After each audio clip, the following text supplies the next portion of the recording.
அதுக்காக ரீசெண்டாக பார்த்தீங்கன்னா இந்த இடத்துல பொருள் எதாவது தான் பார்க்க வந்தோம். வாங்க பார்க்கலாம். அதுவும் ஒரு செக்கிங் தான்.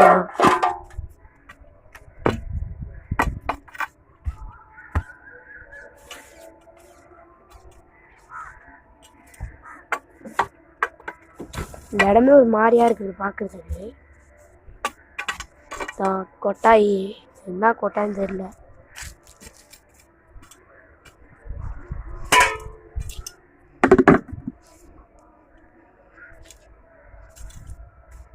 ஏதோ வீடு மாரி இருக்கு. யார் வீடுன்னு தெரியலையே. வாங்க போயிடலாம். சரி, இந்த கொட்டாய் உள்ள தான் இருக்குதான்னு பார்ப்போம்.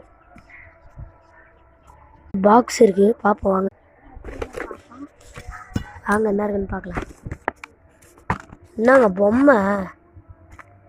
சரி போமா, நம்ம தங்கச்சி கொடுத்துடலாம். பார்த்தீங்கன்னா பொம்மை இருக்குது.